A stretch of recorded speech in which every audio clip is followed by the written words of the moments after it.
गौरव भाटिया किसान आंदोलनकारी, राकेश टिकैत नेता हैं एक तरफ के गाजीपुर के, वो तो जानते भी नहीं कि कौन कौन उनके कंधे पर रख के बंदूक चला रहा है, और आप एफआईआर दर्ज कर रहे हैं ये भी जानते हुए कि इस एफआईआर को लेके गिरफ्तारी करना शायद उतना आसान नहीं होगा, जबकि दीप सिद्धू तक को गिरफ्तार नहीं कर पाए अभी।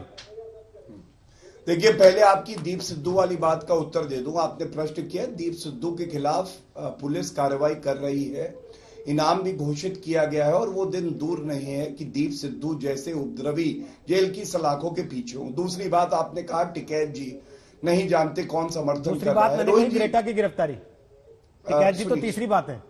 हाँ, मैं ठीक है, आप ग्रेटा पे जाना चाहते हैं, मैं ग्रेटा पे भी बता दूं।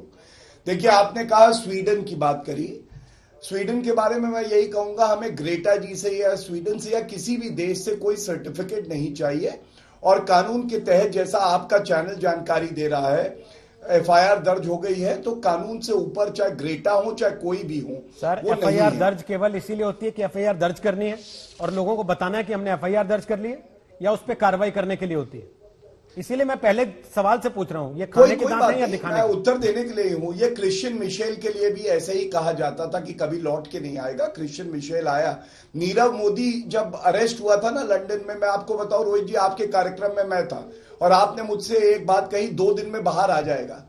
कितना समय हो गया? 15 महीने से ऊपर हो गया है, लेकिन बाहर नहीं आ पाया। तो ये मजबूत सरकार है। गिरफ्तार करने का मादा रखते हैं आप। एक मिनट, हम हर उपद्रवी को, हर उस व्यक्ति को जो हमारे राष्ट्र का और राष्ट्र के कानून का आदर नहीं करता है, उसको जेल की सलाखों के पीछे कानून के तहत डालने का मादा रखते हैं। अब मैं तीसरी बात, जो आपने बात करी राकेश टिकैत जी की, ये आंदोलन जब शुरू हुआ था तो राकेश टिकैत जी और कई जो किसान के संगठन हैं उन्होंने कहा था कि ये एक राजनीतिक आंदोलन नहीं है। अब आप मुझे बताइए, संजय राउत, एनसीपी के नेता, तमाम और नेता जो जा रहे हैं, क्या ये राजनीति से जुड़े हुए नहीं हैं?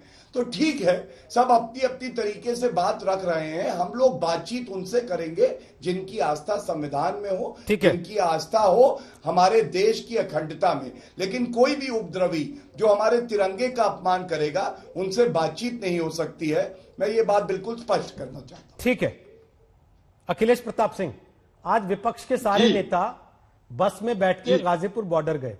अभी राकेश टिकैत को सुना होगा आपने, वो कह रहे अगर पुलिस ने नहीं बैठने दिया तो दूसरी तरफ बैठ जाते, समर्थन देने आए थे तो थोड़ी देर बैठते तो सही कम से कम, या केवल दर्शन करने गए थे बॉर्डर का, कील कैसी लगती है वहां?